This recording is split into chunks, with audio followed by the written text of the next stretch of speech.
আমি মনে করি সবার আগে কি জানেন, নিজের জন্য বাঁচুন, নিজেকে ভালোবাসুন। যে নিজেকে ভালোবাসতে পারে সে সবাইকে ভালোবাসতে পারে। আমি আলহামদুলিল্লাহ আমার নিজেকে অনেক ভালোবাসি। এখনকার দেখি অনেক মেয়েরা আপুরা কিছু সমস্যা হলে সুসাইড করেন। আমি এটার বিপক্ষে, পুরাই বিপক্ষে, এটার বিপক্ষে। হ্যাঁ, আমার লাইফে যে কষ্ট নেই তা না। সবার লাইফে যারা দেখেন কোটিপতি, সেই লেভেলের কোটিপতি, তাদের লাইফেও কষ্ট আছে। আপনারা সুসাইড করবেন, এটা আপনার আল্লাহর দেওয়া জীবন তো একবারই না, এটা কেন নষ্ট করবেন? নষ্ট করার কোনো দরকার নাই। কালকে আমি ইসলামিক হসপিটালে যাই আমার মেয়ের ওষুধ আনার জন্য, আমার মেয়ে জীবনকে নিয়ে। তো সেখানে যেয়ে দেখি একটা কম বয়সী মেয়ে, আমার বড় মেয়ের বয়সের হবে 13 থেকে 14 বছর হবে। মেয়েটার বিয়েও হয়েছে বিহারি।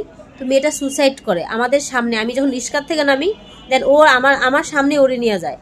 ওর হাতটা একদম, যেটা মানে হসপিটালে যেই ইয়াগুলো থাকে সিটগুলোতে, সেই সিটে রাখে, ওর হাটে এরকম ঠাস করে পড়ে যায়, মানে একটা মরা দেহ। ডাক্তাররা বলতেছে এখানে অনেকক্ষণ দেখলো ডাক্তাররা ইমার্জেন্সিতে, আমি স্টিল ওখানে দাঁড়াইয়াছিলাম যে কি মানে কি বলে। ওর হাজবেন্ডে দেখলাম, হাজবেন্ডের তেমন একটা প্যারা নাই যে আমার বউ ফাঁসি দিছে। তো মেয়েটা বয়স কম, হাতে মেহেদি দাগ উঠে নেই, হয়তো ঈদের জন্য মেহেদি দিছে। মানে আমার দেখে অনেক খারাপ লাগছে যে আল্লাহ কেন ফাঁসি দিল বা কি। আচ্ছা, এই কেন ফাঁসি দেওয়ার ব্যাপারটাও অন্যরকম। আমরা কেন তাড়াতাড়ি হাইরা যাই? হারতে হবে না, জীবনে কিছু করতে হবে।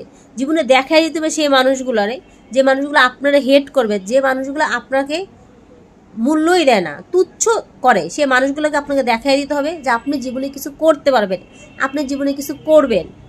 আমি সর্বোচ্চ চেষ্টা করি যে আমি আমার জীবনে কিছু করব। আমি চেষ্টা কিন্তু কখনো ছাড়ি না, আর ছাড়বো না মরার আগ পর্যন্ত। আমি মনে হয় না ছাড়বো। যতদিন বাইচে আসি ফাইট কইরা, যুদ্ধ কইরা, সামনে যত কষ্ট হোক এগিয়ে যাব। আর আমি সব আপুদের ক্ষেত্রে এই কথাটাই বলছি যে আপনারা। আসসালামু আলাইকুম, সবাই কেমন আছেন? আল্লাহর রহমতে আমি অনেক ভালো আছি। আমি আজকে আপনাদের সাথে একটা শেয়ার করব, ছোট্ট একটি গল্প।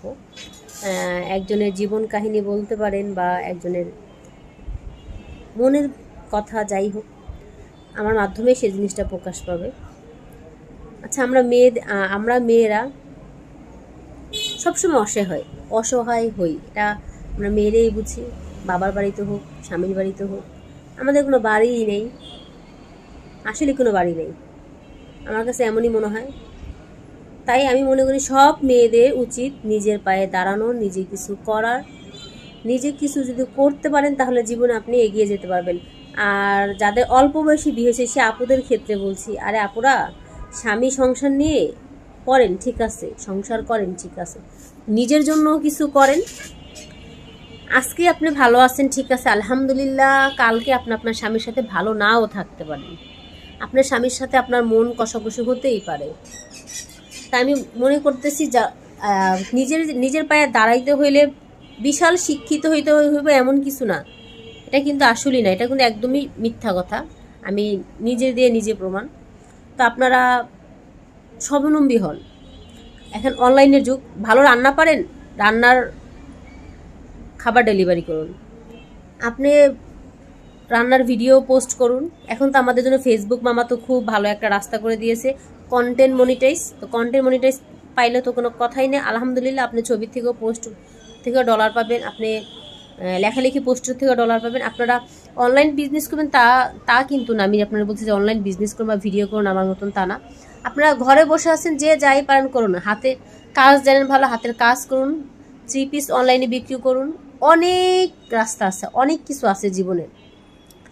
আর সবার আগে কথাগুলোর মধ্যে সামান্য পরিমাণ ভুল থাকে বা কারো ইগোতে লাগে, আই এম সরি, আমি অনেক দুঃখিত। আমার ভিডিওটি যদি ভালো লাগে তাহলে আপুরা ভাইয়েরা শেয়ার করে পাশে থাকবেন, আর অবশ্যই আমার পেজটাকে ফলো করে দিবেন। সবাইকে ধন্যবাদ, আল্লাহ হাফেজ। নিজেকে ভালোবাসুন, নিজের জন্য কিছু করুন। ওই হাজবেন্ড কি বললো, বাবা মা কি বললো, কি বললো, আপনি অনেক শিক্ষিত, আপনার বাবার অনেক পয়সা আছে, আপনার হাজবেন্ডের অনেক পয়সা আছে, বাড়ি আছে, হ্যান আছে, ত্যান আছে, কিছুই না। এক সময় যায় দেখবেন এগুলো কিছুই না। আপনি যা করবেন সঞ্চয়, আপনি যা রাখবেন সেটাই আপনার জন্য অনেক, আলহামদুলিল্লাহ। তো আমি মনে করি প্রত্যেকটা মেয়েরই কিছু করা উচিত।